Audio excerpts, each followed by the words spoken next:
신구약 66권 중에서요. 이 아가서는 여러분 지금 읽어 보시면서 약간 감이 오셨을지 모르겠는데 해석하기가 참으로 유명한 책 중에 하나입니다. 이게 대체 무슨 얘기인가 싶은, 이런 얘기가 왜 성경에 쓰여졌나 싶은 그런 책 중에 하나예요. 9세기 유대교 랍비인 사디아는 그래서 아가서를 뭐라고 했냐면 열쇠가 분실된 자물쇠 같다고 했습니다. 뭐죠? 절대 못 연다. 다시 말해서 이거 어떻게 해석하라고 라는 말을 할 정도로 아가서는 대단히 난해한 책입니다. 게다가 예로부터요 이 유대 랍비들이 이 구약의 아가서를 이걸 과연 성경의 정경의 목록으로, 구약 성경 전체의 정식 책의 목록으로 넣어야 되는지를 가지고 많은 논쟁을 벌여오기도 했었어요. 왜냐하면 읽어보시면 아시겠지만 책의 내용이 하나님에 대한 언급은 거의 없어요. 그냥 한 번 딱 여호와의 불꽃 같고 그거 한 번 딱 나오고요. 전체가 다 무슨 얘기냐면 남녀 간의 연애에 대한 이야기, 노골적인 사랑 행위에 대한 이야기, 뭐 남자는 뭐 같고 뭐 꿀 떨어지고 막 이런 얘기만 계속 들어 있으니까 이게 도대체 성경하고 무슨 하나님의 말씀하고 무슨 관계가 있나라고 싶을 거였어요. 근데 그럼에도 불구하고요. 아가서는 수천 년의 이 기독교 역사 가운데 정경으로 지금껏 인정을 받아왔습니다. 그만큼 하나님의 백성들에게 이 책은 어렵지만 그럼에도 매우 중요한 의미들을 가지고 있다는 것이죠. 저는 이 아가서를 우리가 살펴볼 때 중요한 이정표 두 가지를 기억하는 게 필요하다고 봅니다. 왜냐하면 해석하기가 대단히 복잡하고 어렵기 때문에 이정표를 제대로 딱 세워놔야지 길을 잃지 않을 거예요. 그래서 첫 번째는 우리가 기억해야 되는 거는요. 아가서는 노래입니다. 이거는 노래 가사예요. 그 노래 중에도 특별히 세레나데, 사랑하는 연인들이 부르는 노래 있잖아요. 그 창문을 열어다오 막 이런 거, 그런 거예요. 지금 이게 한쪽에서는 아가서의 시작은요, 이게 주로 이 아가서는 여인이 주인공이거든요. 이 여인이 나의 사랑하는 님이 어디 있는가라고 하면서 그렇게 청한 그 소프라노의 음성으로 어디 있는가라고 하면서 이제 노래를 부르면, 이제 그 반대편에서 이제 부드러운 이제 남성의 그 바리톤의 목소리로 사랑하는 이가 나의 사랑 나의 어여쁜 자요라고 하면서 또 화답하고, 그렇게 이제 부르는 노래예요. 사랑의 노래, 세레나데입니다. 아마도 그래서 유대인들은 이 결혼식 때마다 이 아가서를 가지고 축가로 불러 주었다고 해요. 그래서 아가서를 통해서 우리는 가장 첫 번째로 이 세상에서 가장 아름답고 지고지순하면서도 뜨거웠던 연인들의 사랑 이야기를 만나게 됩니다. 아가서의 핵심은 사랑이라는 거죠. 또 하나의 이정표가 있습니다. 첫 번째는 사랑의 노래가 아가서이고요. 노래라고 이해를 해야 돼요. 그러니까 가사를 너무 이제 문자적으로 이게 무슨 뜻인가 이렇게 생각할 게 아니라 분위기, 무드를 봐야 된다는 얘기입니다. 자, 두 번째로요. 이정표는 뭐냐면 이 아가서는 성경에 기록된 지혜 문학이라는 거예요. 성경에서 역사서, 뭐 선지서 막 이런 식으로 주제별로 구분되어 있는데 욥기부터 시작해서 욥기, 시편, 잠언, 전도서, 그리고 마지막 아가서까지 이 5권을 지혜서라고 부르거든요.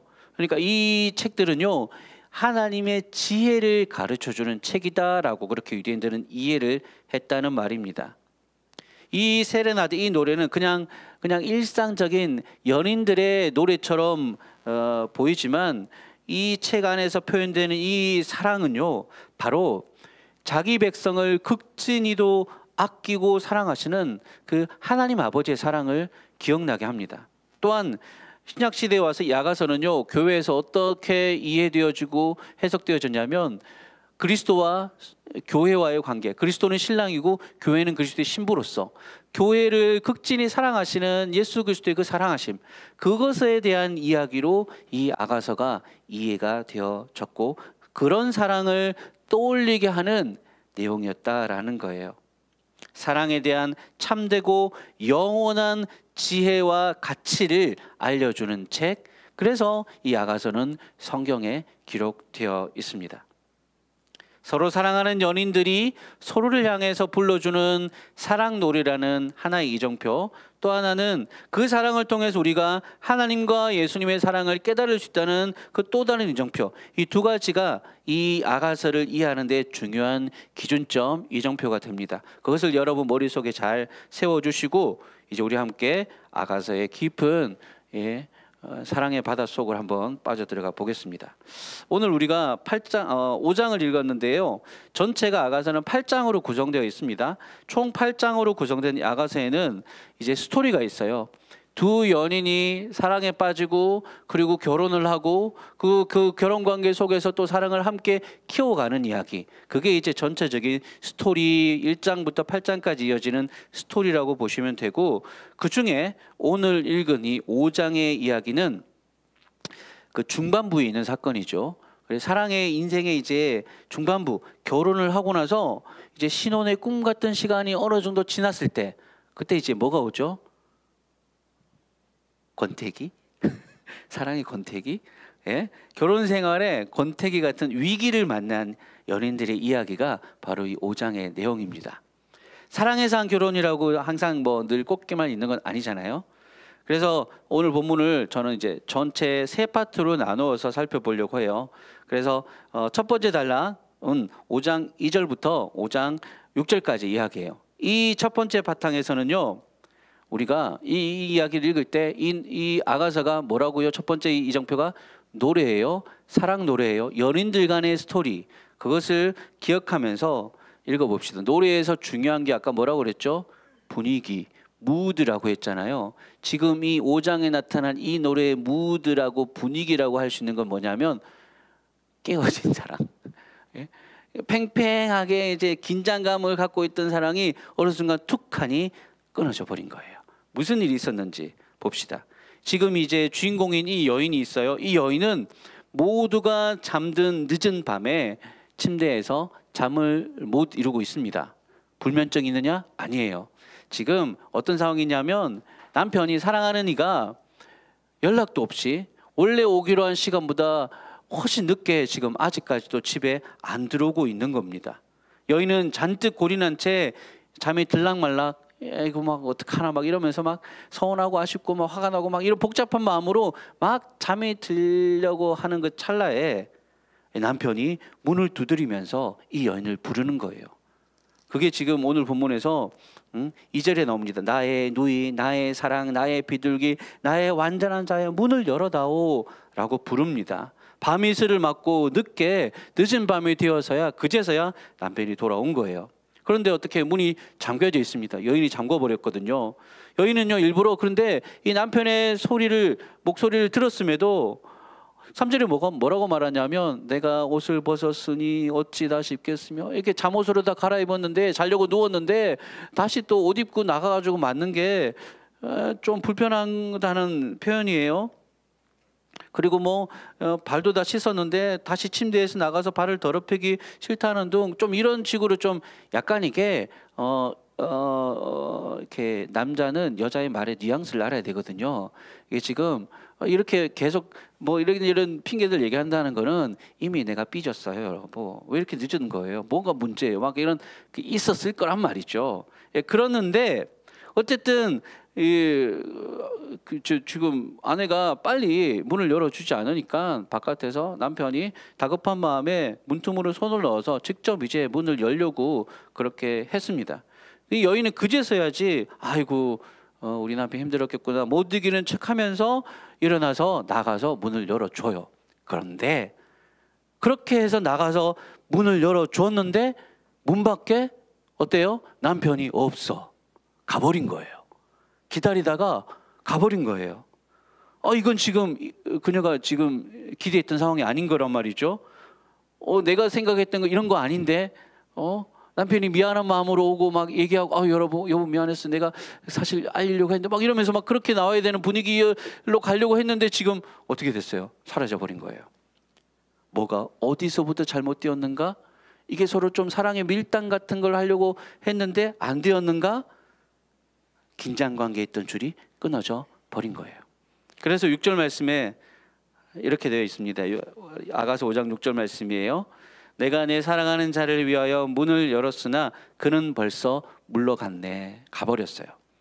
그가 말할 때 내 혼이 나갔구나. 내가 그를 찾아도 못 만났고 불러도 응답이 없었노라 라고 합니다. 이 첫 번째 단락이 우리에게 주는 지혜로운 교훈은 뭐냐면 사랑에 대한 중요한 사실을 알려줍니다. 뭐냐? 사랑은 따라해볼까요? 어렵다. 따라해보시니까 사랑은 어렵다. 맞아요, 맞아요, 여러분. 사랑이 쉽습니까? 사랑이 쉬운 분 계세요? 사랑은 어렵습니다. 둘 사이에 지금 무언가 문제가 발생했어요. 1차적으로는 지금 뭔가 이렇게 서로 좀 이렇게 약간의 핀트가 안 맞은 것도 있고요. 더 나아가서 또 다른 지금 표면적인 것 외에 이 둘 사이에 그동안에 뭔가 좀 이제 약간 좀 불편한 마음들이 쌓였을 수도 있어요. 그게 오늘 이 밤의 사건을 통해서 터진 것일 수도 있거든요. 그러니까 본심은 아닌데 여러 가지 상황에 오해가 또 오해를 낳고 작은 말투, 표정, 그 행동 하나가 상대의 마음을 이렇게 돌아서 버리게 만든 겁니다. 아마 제가 이 극을 연출하는 연출가였다면 이 장면에 BGM을 하나 깔았을 거예요. 임영웅의 사랑은 늘 도망가. 사랑아 도망가 막 이런 거 있잖아요. 사랑은 늘 도망가. 어려워요. 뭐 다가서려 하면 나가버리고 뭔가 좀 가까워지려 하면 멀어져 버리고. 그러니까 내 마음대로 안 되는 거예요. 인생에 있어서 내 마음대로 안 되는 게 참 많은데 그중에 제일 안 되는 것은 사랑입니다. 왜냐하면 감정과 감정이 인격과 인격이 서로 연결되는 것이기 때문이에요. 아내는 아내대로 연락도 없이 늦은 남편이 서운했을 수도 있죠. 또 남편은 남편대로 일 때문에 어쩔 수 없이 늦었는데 상황이 있는데 그렇게 좀 얘기라도 들어보지도 않고 이렇게 하냐고 반갑게 맞아주지도 않고 문도 잠궈버리다니 라고 이렇게 또 서운히 여길 수도 있습니다. 여자는 남자가 이해되지 않고 남자도 여자가 이해되지 않는 거예요. 이게 마치 제가 옛날에 젊었을 때 유명했던 책이 하나 있는데요. 그 책 이름이 뭐냐면 화성에서 온 남자와 금성에서 온 여자입니다. 이게 남녀 간에 이렇게 관계가 쉽지 않다, 어렵다 그 얘기거든요. 남자는 화성에서 왔어요. 여자는 금성에서 왔어요. 서로를 바라볼 때 뭘로 바라봐야 돼요? 외계인으로 봐야 돼요. 사람이 아니문이다 외계인으로 봐야 돼요. 그러니까 이해가 안 돼요. 저 사람은 왜 저래? 왜 저렇게 행동하지? 왜 저렇게 하지? 외계인이라서 그래요. 금성 사람이라서 그래요. 나는 화성 사람인데 저희는 금성 사람이라서 그래요. 다릅니다. 이렇게 다른 두 인격이 만나서 서로 사랑하고 하나 되는 것, 이게 쉽다면, 사랑이 쉬운 거라면 거짓말입니다. 사랑은 어렵습니다. 쉽지 않습니다. 근데 여기서 지금 이 상황을 해결하기 위해서 어떻게 해야 될까요? 남자들 같으면 시시비비를 한번 따져보자. 둘이 앉아가지고 무슨 일이 있었는지 A부터 Z까지 인과 결과를 따져가지고 육하 원칙에 따라서 한번 해보자. 이렇게 해가지고 문제가 풀어질까요? 절대 아닙니다. 남자들이 제일 무서워하는 말이 뭔 줄 아십니까? 여성들이 오빠 뭐 잘못했는지 모르지? 라고 할 때 정말 모르거든요. 뭘 잘못했는지. 여성은 알기를 원하는데 남성은 정말로 모르는 거예요. 그런 미묘한 관계들, 서로에 대한 어떤 입장의 차이들, 그런 것들을 푸는 것들이 쉽지 않습니다. 지금 이렇게 근데 어쨌든 미묘한 관계와 오해들 덕분에 지금 문제는 발생했어요. 남편이 떠나버리고 여성은 홀로 되었습니다. 과연 이 여인은 이 관계의 위기를 어떻게 풀어갔을까요? 두 번째 단락으로 넘어갑니다. 두 번째 단락은 7절에서 16절까지의 이야기예요. 온갖 어려움을 뚫고 사랑하는 이를 찾아 나서는 여인의 이야기입니다. 자, 설명해 드릴게요. 여인은요, 남편이 사라졌어요. 그때 이제 어떻게 하느냐, 이렇게 할까 저렇게 할까. 그래도 지금 여기서 나가면 안 돼. 내 자존심이 허락하지 않아. 이 밀당에서 여기 지는 거야. 그러면서 내가 집에서 언제 들어오나 보자 하면서 그렇게 버티고 있지 않았어요. 여성은 즉시로 한 걸음에 옷을 차려입고 남편을 찾으려고 집을 뛰쳐나갑니다. 이 고목 저 고목을 헤매면서 남편의 이름을 크게 소리질러 불러봅니다. 그러다 보니까 이 성 안을 순찰하는 사람들을 만나서 그 사람들에게 오해를 받고 심지어 폭행까지 당하게 됩니다. 이 사람들이 보기에 이 여인이 아니 밤늦게 여기저기 돌아다니고 배회하면서 고성방가하면서 사람 막 찾고 다니고 이러니까 미친 사람처럼 보였을 거거든요. 그러니까 이제 이거 지금 풍기문란죄다 이러면서 이제 어떻게 그렇게 했을 수도 있어요. 나중에는 이제 겉옷까지 빼앗아 버립니다. 여기서 옷을 빼앗았다는 거는 머리에 두르고 있던 쇼를 빼앗았다는 그런 단어의 의미거든요. 옷까지도 빼앗겨 버립니다. 그런데도 불구하고 이 여인은 사랑하는 님을 찾기를 포기해버리지 않습니다. 아 이거 안 되는구나, 집으로 돌아가야겠네 하지 않습니다. 혼자서는 힘들다고 생각했던지 이제는 자기 친구들까지 부릅니다. 예루살렘의 딸들아 하면서 이대로 내 사랑하는 이를 찾지 못하면 내가 이제 병이 들어 죽을 것만 같아 라고 하면서 친구들을 부르는 거예요. 그게 지금 8절의 이야기입니다. 8절 한번 띄워주시고요, 제가 읽어드릴게요. 보세요. 예루살렘 딸들아, 내가 너희에게 내가 부탁한다. 너희가 내 사랑하는 자를 만나거든 내가 사랑함으로 병이 났다고 하려무나.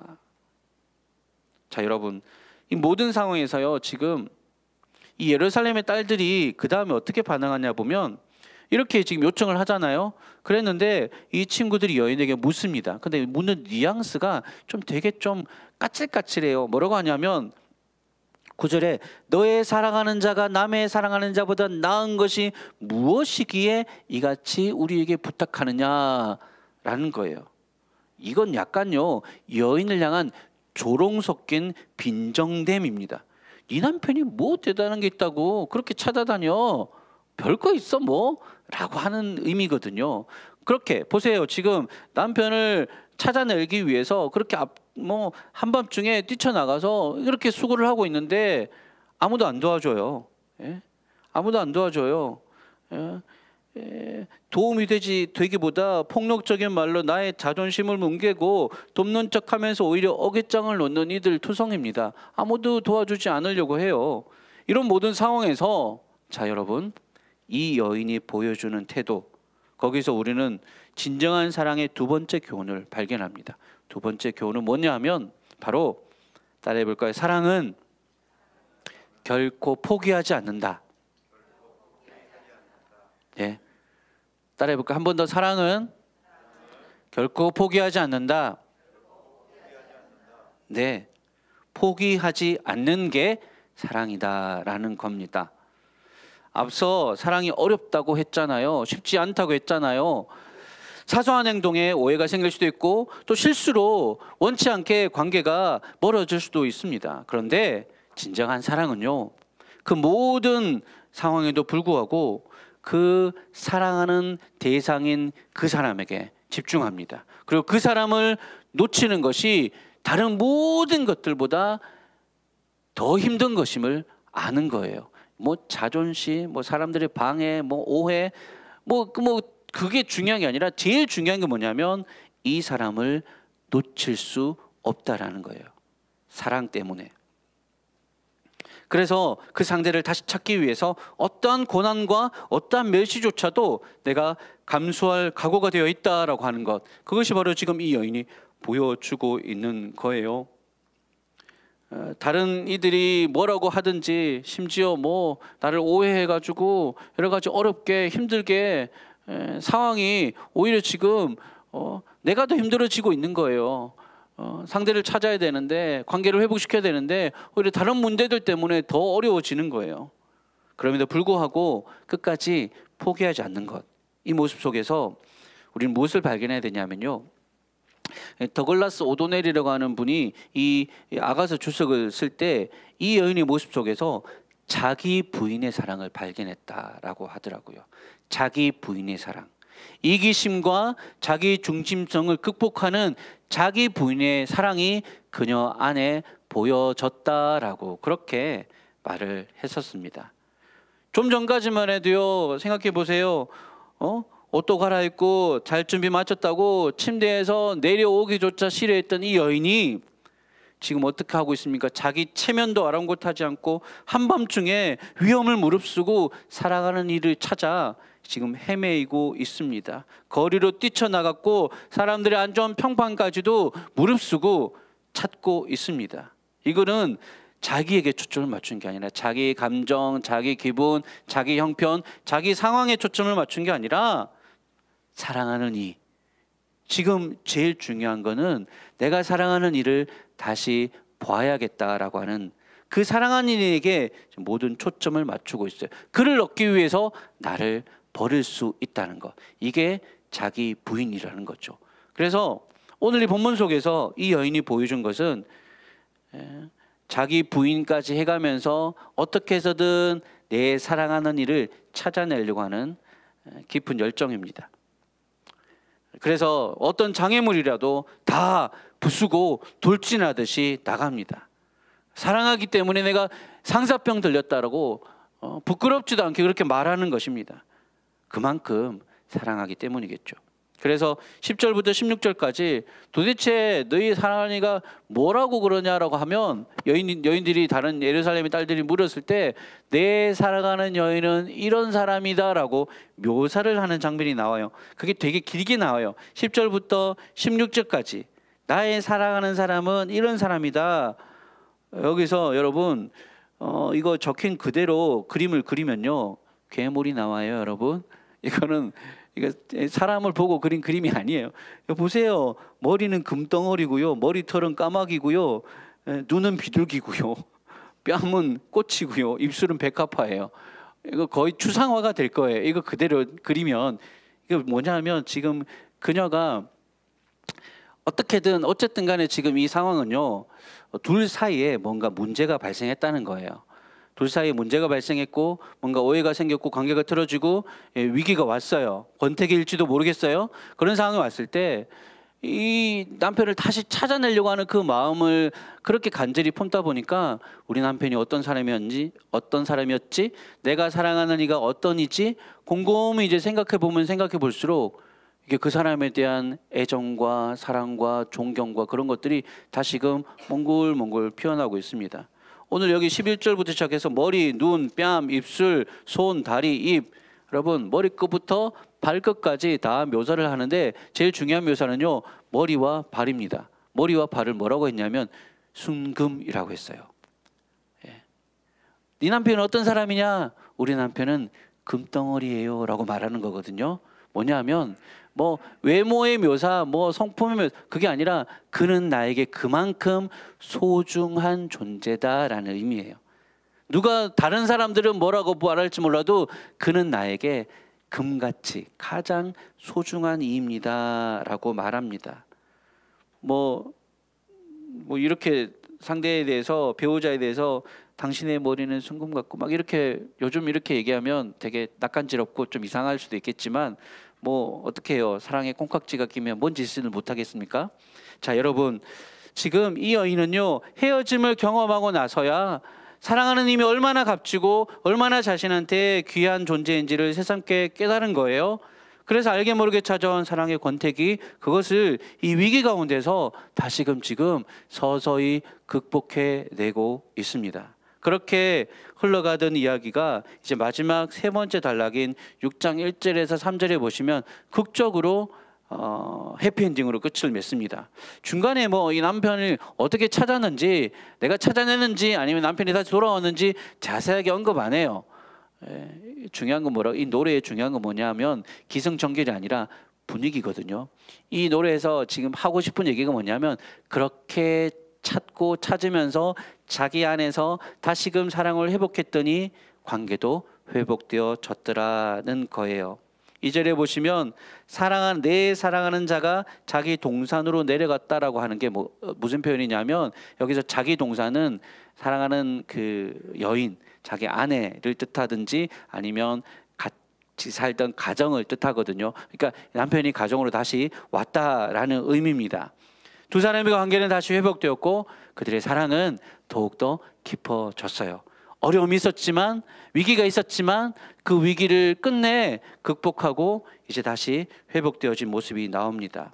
그래서 아가서 마지막 오늘 읽은 6장 3절을 보십시오. 3절은 우리 같이 화면에 띄워주시고 같이 한번 읽어보겠습니다. 시작. 나는 내 사랑하는 자에게 속하였고 내 사랑하는 자는 내게 속하였으며 그가 백합화 가운데에서 그 양떼를 먹이는도다. 아멘. 내 사랑하는 자는 나에게 속했고 나는 내 사랑하는 자에게 속했고, 이게 서로에 대한 어떤 깊은 헌신의 마음이 들어있는 거예요. 이 이야기의 엔딩이 우리에게 주는 세 번째 교훈이 있습니다. 그게 뭐냐 하면, 자, 따라해 볼게요. 결국엔, 좀 더 자신 있게, 결국에는 사랑이 이긴다. 뭐 이렇게 유행가 가사 같죠? 결국에는 사랑이 이긴다, 이 말입니다. 본문에서 중요한 거는요, 결국은 이 이야기의 끝은, 이 아가스의 화자가 솔로몬이 말하고 싶은 내용은 뭐냐면, 결국은 맨 끝에 남는 건 사랑인 거예요. 우리의 삶을 온전하게 하고 회복시키고 아름답게 만드는 건 사랑이다라고 하는 것입니다. 오늘 6장 3절을 다시 한번 띄워주겠습니까? 이거는요, 아가스에서 후렴처럼 반복되는 문구예요. 나는 내 사랑하는 자에게 속했고 내 사랑하는 자는 나에게 속했다. 후렴처럼 3번이나 반복해서 나오는데, 이게 영어 성경을 그대로 옮기면요 조금 더 의미가 단순해져요. 뭐냐면 나는 네 거, 너는 내 거, 이것이거든요. I am yours, you are mine. 나는 네 거, 너는 내 거, 이런 의미예요.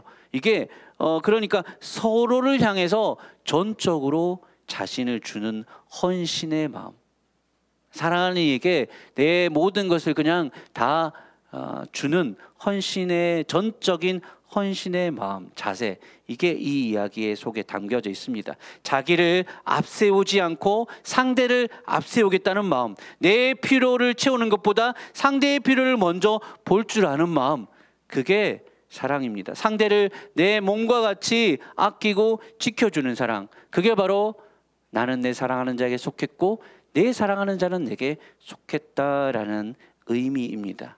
그리고 그런 사랑이야말로 이 세상에서 모든 어려움을 이기고 가장 마지막에 아름답게 빛나고 말 것입니다. 사랑이야말로 세상에서 가장 강하고 가장 귀하고 가장 소중하다는 것, 이것이 아가서가 우리에게 전해주는 중요한 메시지입니다.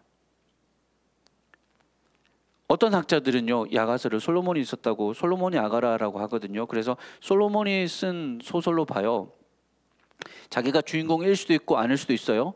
이 솔로몬이 언제 이 아가서를 썼냐라고 할 때, 어떤 학자들은 솔로몬이 인생의 말년에 자신의 지나온 삶들을 후회하면서 쓴 시가 바로, 노래가 바로 아가서라고 합니다. 어때요 여러분? 솔로몬이라는 인물은 어땠어요? 세상의 모든 부귀영화를 다 누려봤습니다. 수백 수천 명의 아내와 첩을 거느리고 누려볼 만한 것들은, 연애에 대해서는 박사였어요. 다 알아요. 모든 걸 다 누려봤어요. 그렇게 살아봤지만 그가 인생의 말년에 결국 깨달은 게 뭐냐면, 내 인생에 있어서 모든 걸 다 누려보고 다 해봤는데 결국 남는 거는 온전한 사랑으로 한 사람의 사랑의 대상이 되는 것, 나는 당신의 것, 당신은 나의 것, 이 사랑의 관계가, 그 지고지순하고 순결한 사랑의 관계가 결국 마지막에 최종적으로 남게 될 것이다 라고, 자기가 사랑에 대해서 깨달은 지혜를 얘기하고 있는 겁니다. 그래서요, 아가서 마지막 8장에 보면, 아가서에서 어떻게 보면 제일 중요한 문구기도 한데요, 이 고백을 합니다. 자, 화면에 띄워주시고요, 아가서 8장 6절에서 7절 말씀인데 같이 읽어보겠습니다. 시작.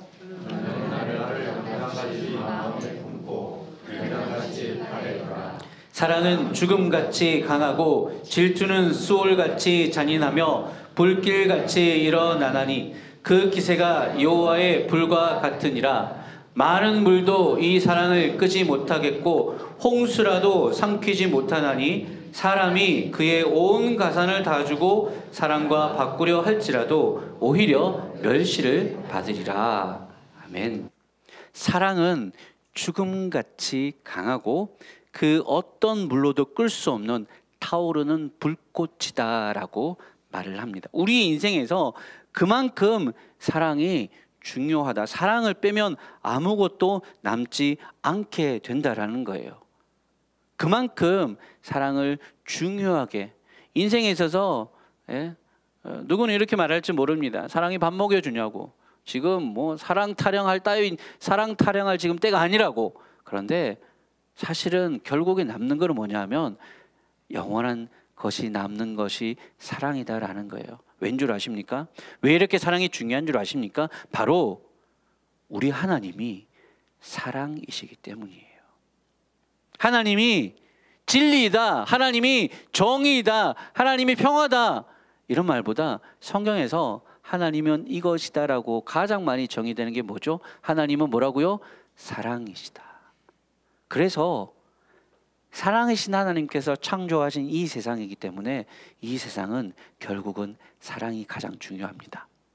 오늘 본문에 나오는 이 사랑에 대한 세 가지 교훈이 있었죠. 이것은 바로 사실은 우리 하나님의 사랑을 보여주고 있습니다.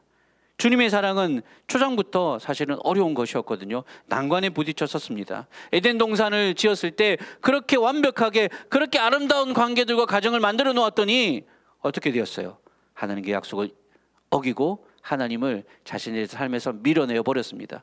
거절해버리고 거부해버리고, 그래서 결국은 관계들이 깨어지고 말았죠. 그 후로도 계속해서 하나님은 자기 백성들에게 돌아오라고 얘기를 했지만 인간들은 하나님의 품을 떠나 다른 우상을 섬기며 스스로 멸망의 길로 가고 말았습니다. 하나님의 사랑도 사실은 뭐 인간적인 관점에서 본다면 쉽지 않았어요. 어려웠어요.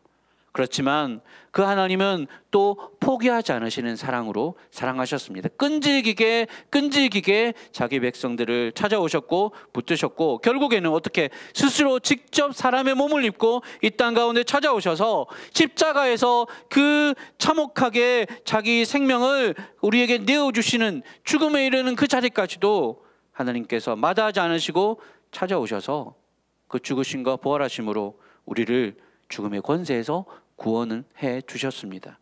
지금도 우리가 이와 같이 하나님의 자녀가 되어서 주님의 이름을 부르고 이렇게 멀쩡히 믿음을 가지고 예배드리면서 살아갈 수 있는 것은요, 다름이 아니라 하나님의 사랑이 오늘도 우리를 보이지 않게 붙들어주기 때문입니다.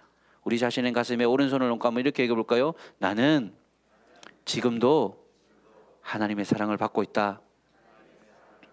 네. 이 사랑은요 절대 굴복되지도 않고요, 포기되지 않고요, 그침이 없습니다. 그리고 결국은 뭐냐면 마지막 날에 천국에서 이 사랑은 결국 완성될 것입니다. 천국에 가면 우리 계시록에 보면요, 천국 잔치를 혼인잔치라고 얘기해요.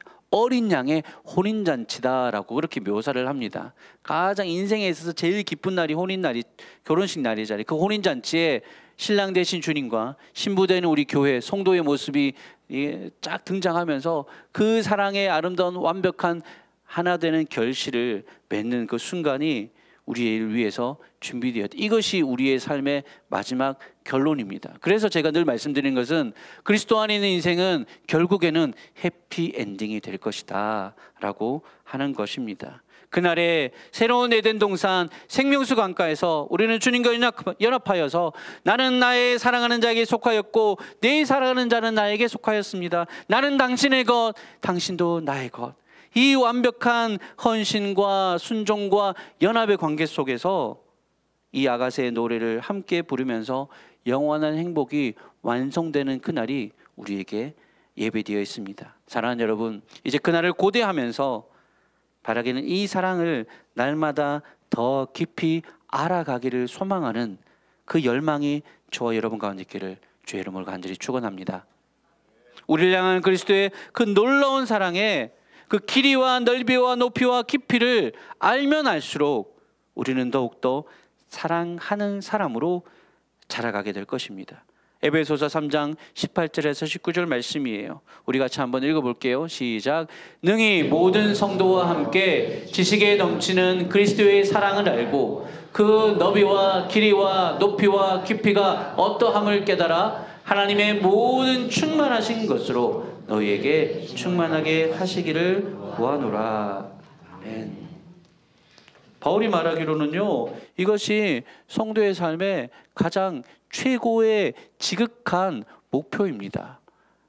평생에 지식에 넘치는 그리스도의 사랑, 지식을 초월한 그리스도의 사랑의 그 넓이가 어떠한지, 그 길이가 어떠한지, 그 높이가 어떠한지, 그 깊이가 어떠한지, 그 충만하심이 어떠한 것인지 알아가고 또 알아가고, 아니 어제 알았는데 오늘 더 새롭게 알아지는 거예요. 그 사랑이 얼마나 좋은지, 그 사랑이 얼마나 아름다운지.